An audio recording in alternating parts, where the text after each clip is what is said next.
সেই বন্যার জন্য সেই ঢাকা ইউনিভার্সিটির মানুষের ঢল নেমে গেছে, কে কিভাবে সহযোগিতা করবে। একজন দেখলাম একটা মাটির ব্যাংক নিয়ে আসছে, তার মায়ের রেখে যাওয়া, 4-5 বছর আগে তার মা মারা গেছেন, ওই ভদ্রলোক বাইরে থাকেন, উনি ব্যাংকটা নিয়ে আসছেন যে আমার মায়ের এই রক্ষিত এই ভিতরে যা আছে সেইগুলি আমি দান করতে চাই। উনার সামনে ভেঙে ফেললেন, ওইখানে প্রচুর টাকা বের হইল। এই যে মানুষের বিশ্বাসটা, এই বিশ্বাসটা ফিরে আসছে। এই 18 বছর দেশটা ছিল একেবারে একটা ডাস্টবিনের ভাগারে পরিণত হয়ে গেছে। কিছু স্বৈরশাসক আছে, সেইখানে স্বৈরশাসকরা স্বৈরাচারী কাজ করার পরও তারা কিছু প্রচার করতে চান যে আমি ভালো কাজ করছি। আনোয়ার হোসেন, আনোয়ার ভাই, যেটা নিয়ে আলোচনা করছিলাম, মাননীয় প্রধান উপদেষ্টা জাতির উদ্দেশ্যে যে ভাষণ দিয়েছেন সেখানে ধৈর্য ধারণের আহ্বান জানিয়েছেন তিনি, এবং যে যৌক্তিক সময়ের মধ্যে যে সংস্কারগুলো করা দরকার সেগুলো তিনি করবেন। বিশেষ করে আইনের শাসন প্রতিষ্ঠা, বিচার বিভাগের স্বাধীনতা, সব কিছুই একটি সুন্দর এবং যুগান্তকারী একটি ভাষণ আমরা দেখলাম। আপনার কি মনে হয় যে এই যে অবস্থা সব কিছু মিলিয়ে আসলে বড় একটা গুরু দায়িত্ব তার উপর দেয়া হয়েছে? ধন্যবাদ।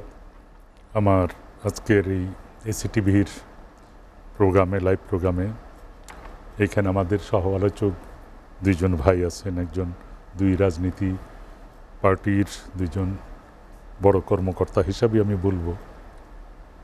চমৎকার বলেছেন ভাই আমার। অ্যাকচুয়ালি হয় কি, সারা পৃথিবীতেই যখন রাষ্ট্র ব্যবস্থা হয়, এই সভ্যতা যখন আসে, তখন সমাজ কাঠামোর মধ্যেই নেতৃত্ব তৈরি হয়। সেই আদিকাল থেকেই সভ্যতার ক্রমবিকাশই এই ধারণাগুলি চলে আসছে, এবং যিনি লিডার হন বা নেতা হন, সমাজের হোক, রাষ্ট্রের হোক, সম্প্রদায়ের হোক, তিনি তার টেনিয়রে ভালো কিছু করতে চান। কিছু স্বৈরশাসক আছে, সেইখানে স্বৈরশাসকরা স্বৈরাচারী কাজ করার পরও তারা কিছু প্রচার করতে চান যে আমি ভালো কাজ করছি, এবং তার ভালো কাজের কিছু সারথিও পেয়ে যান, দোসর পেয়ে যান। সেইগুলি হলো ভালো ভালো যাদের নাম কাম ভালো আছে তাদেরকে নিয়ে আসেন আমার কিছু বলার জন্য, গুণগান করার জন্য, এই রকম।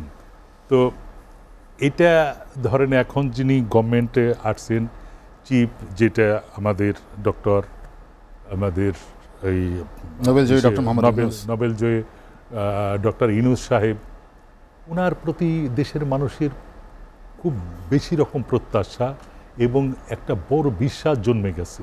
তার কারণ ভয়ঙ্করভাবে এই পতিত স্বৈরশাসক তার সম্পর্কে যত কিছু বলছেন, সারা পৃথিবী যখন তার গুণগানে ব্যস্ত, তার বিভিন্ন রকম আদর্শ, তার বিভিন্ন নীতি কে যখন সমর্থন করেছেন, সেইগুলিকে সারা পৃথিবীতেই করেছেন।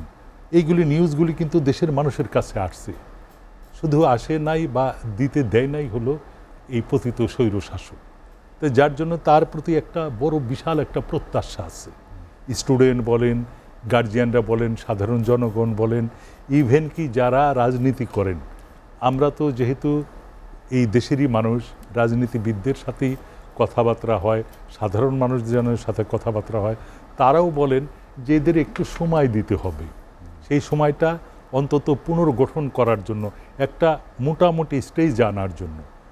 এখন ধরেন এই দীর্ঘদিন 16টি বছর, 16 ঠিক না, প্রায় 18 বছর, এই 18 বছর দেশটা ছিল একেবারে একটা ডাস্টবিনের ভাগারে পরিণত হয়ে গেছিল।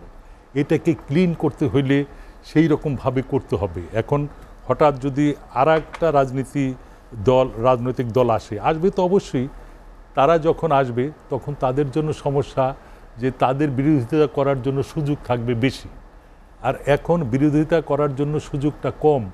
এই জন্য যে সবাই জানেন জনরা হলো নিরপেক্ষ, এই নিরপেক্ষরা যেই ভালো ভালো কাজগুলি করবে। আপনি দেখেন, আমরা তো ঢাকা ইউনিভার্সিটির স্টুডেন্ট, একটা সময় গর্ব করতাম, আমরা এরশাদ বিরোধী আন্দোলনও করেছি। সেই ঢাকা ইউনিভার্সিটি থেকে মানুষ তৈরি হইতো, ব্রিলিয়ান্ট মানুষগুলি তৈরি হইতো, এবং সবাই প্রত্যাশাও করে যে সকল ইউনিভার্সিটিগুলি থেকে দেশের সেরা সেরা মানুষগুলি তৈরি হবে। সেই ঢাকা ইউনিভার্সিটি কি ছিল, গণ রুম নামে একটা রুম ছিল। তারপরে রাত্রি 2টা পর্যন্ত তাদেরকে ট্রেনিং দেওয়া হয়তো যে কিভাবে বড় ভাইদেরকে সেইভাবে রেসপেক্ট করতে হয়। ওই দিন গতকালকে দেখলাম যে একটা পত্রিকায় টেবিলের ডাইনিং টেবিলের ছবি দিয়েছে যে এখন ছাত্ররা ভালো খায়। এই যে যে একটা অস্বাভাবিকতা ছিল, সেই ঢাকা ইউনিভার্সিটি দেখেন বন্যা, এখন যেই আমরা আলোচনা করছি সেই বন্যার জন্য সেই ঢাকা ইউনিভার্সিটির মানুষের ঢল নেমে গেছে, কে কিভাবে সহযোগিতা করবে, তার যেটুকু যার সমর্থ আছে সেইখানে সব উপচায় পড়তেছে, ওদেরকে বিশ্বাস করতেছে, এই স্টুডেন্টদের বিশ্বাস করতেছে। তার কারণে এর মধ্যেই তারা বিশ্বাস অর্জন করছে, দেশের মানুষের, সমাজের সকল কিছুর বিশ্বাস অর্জন করছে। এই জন্য ওইখানে সব মানুষ গাড়ির লাইন ধরে গেছে, মানুষের লাইন ধরছে। একজন দেখলাম একটা মাটির ব্যাংক নিয়ে আসছে, তার মায়ের রেখে যাওয়া, 4-5 বছর আগে তার মা মারা গেছেন, ওই ভদ্রলোক বাইরে থাকেন, উনি ব্যাংকটা নিয়ে আসছেন যে আমার মায়ের এই রক্ষিত এই ভিতরে যা আছে সেইগুলি আমি দান করতে চাই। ওনার সামনে ভেঙে ফেললেন, ওইখানে প্রচুর টাকা বের হইল। এই যে যে মানুষের বিশ্বাসটা, এই বিশ্বাসটা ফিরে আসছে, এই স্টুডেন্টদের উপরে ফিরে আসছে। তো এখন এইগুলি নিয়ে দেশের যেই সমস্ত বিষয়গুলি এই ডক্টর ইউনূস সাহেব উনি আপ্রাণ চেষ্টা করে যাচ্ছেন, হোল হার্টেডলি উনি করে যাচ্ছেন। এবং উনিও তো চাইবেন যে ওনার সময়ে এত সারা পৃথিবীতে ওনাকে নিয়ে এত কথা বলেন, এই মানুষটা আমি যদি একটা ভালো কিছু না করে যেতে পারি এই স্বল্প সময়ের ভিতরে, যেইটুকু সময় আমি পাই সেইগুলির ভিতরে অন্তত রাষ্ট্র একটা ভালো কিছুর উপর দাঁড় করিয়ে যদি দিতে পারি, তাহলে রাষ্ট্র রাষ্ট্রের মতো চলবে, ডেমোক্রেসি ওয়েতে চলবে। এইখানে খুন খারাপি, মারামারি, যেইখানে ইচ্ছে সেইখানে কথা হবে না, যার উপরে তার উপরে চাপিয়ে দিবে না। এই যে যে মানুষ বাক স্বাধীনতাহীনতা ছিল, ব্যবসায়ীরা ব্যবসা করতে পারতেন না, কিছু লোক আসলো অলিগার্ক, তারা বিজনেস করে যেতেন, তারা ব্যাংক লুট করে যেতেন, সাধারণ ব্যবসায়ীরা কোনো লোন পাইতেন না, ব্যাংক থেকে লোন পাইতেন না, তারা কিভাবে করবেন? অথচ ব্যবসায়ীরা হলো পৃথিবী গড়তেছে ব্যবসায়ীরা, তারা এমপ্লয়ার তৈরি করে, তারা ইন্ডাস্ট্রি তৈরি করে, নতুন নতুন যেই সমস্ত প্রোডাক্টগুলি আসে, যেই সমস্ত টেকনোলজি আছে তা মানুষের হাতে পৌঁছে দেয়, এগুলি ব্যবসায়ীদের দায়িত্বই থাকে। এখন এইগুলি যদি না সুযোগ পায় তাহলে কি করবে? সেই সুযোগ অবশ্যই দেওয়া উচিত। দেওয়া উচিত। এখন রাষ্ট্র গড়ার জন্য তাদেরকে কিছুটা সময় দেওয়া উচিত।